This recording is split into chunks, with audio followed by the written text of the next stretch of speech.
This is TTS Times Wire News, providing fast and efficient narrations of the latest news articles for those on the go. We upload every weekday at noon Eastern Standard Time. Be sure to like and subscribe. The New York Times. NYTimes.com. 5 dead in hot-air-balloon crash in New Mexico. Police say 4 people died at the scene and a 5th person died later at a hospital, Mayor Tim Keller of Albuquerque said. By Alyssa Lukpat, June 26, 2021. Updated June 27, 2021. 5 people died after a hot air balloon crashed into a power line in Albuquerque on Saturday morning, the authorities said. 4 people died at the scene, and 1 man was taken to a hospital where he later died, Mayor Tim Keller said at a news conference Saturday afternoon.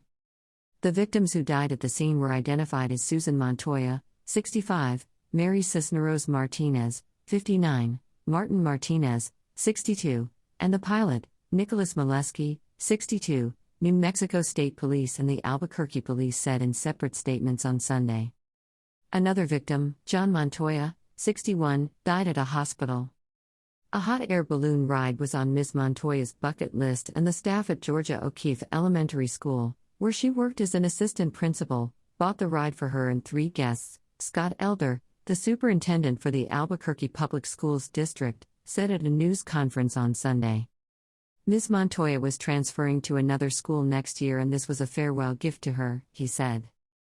Mr. Elder called the deaths of the 5 people unprecedented for the school district. Never before have we experienced the loss of so many in one incident, he said.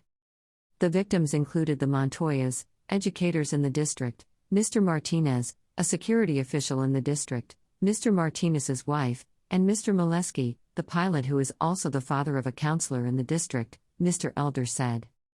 Mr. Martinez retired from the city's police department in 2002, the Albuquerque police said.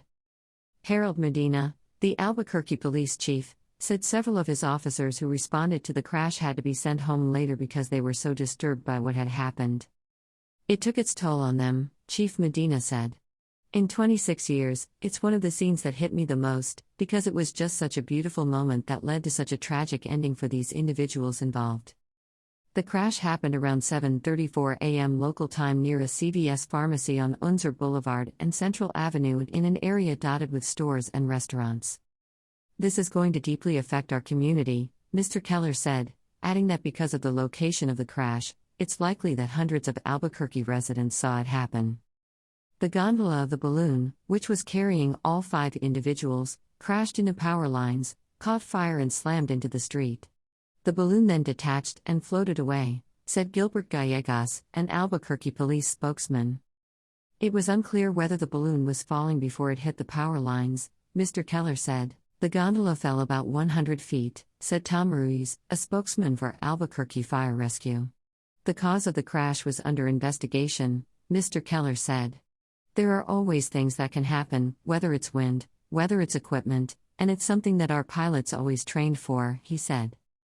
The Federal Aviation Agency said in a statement that the balloon was a Cameron 0-120, which fell about 6 miles west of the Albuquerque International Sunport Airport. Joshua Perez was at a gym when he heard what sounded like gunshots, he told the television station KOB. He and another man rushed to the scene with a fire extinguisher. It was like a loud boom boom, he said, and that's when I'd seen the balloon already going by itself, and I was like, where's the basket? Mr. Perez helped turn off the propane tank, but it was too late to save the passengers, he said. You could just see them on the ground, he said. No one was moving. The remnants of the balloon landed on a home in Austin Council's neighborhood in Albuquerque. Mr. Council, 24, woke up to a loud whooshing sound, he said. The second that I looked outside and saw the fabric, I knew something was wrong, Mr. Council said in an interview on Saturday morning. It was a little scary because the basket and people weren't with the balloon. Albuquerque has an active hot air ballooning scene, and pilots are used to navigating the windy weather in the southwest, Mr. Gallegos said. The police did not know if the balloon was owned by a hot air balloon company or an individual person. Jesus Jimenez, Eduardo Medina and Ozzy Paybera contributed reporting. Copyright 2021 The New York Times Company. Thanks for joining us at TTS Times Wire News. Be sure to like and subscribe to get fast and efficient narrations of the latest news articles for those on the go. We upload every weekday at noon Eastern Standard Time. See you next time on The Wire, and be sure to like and subscribe.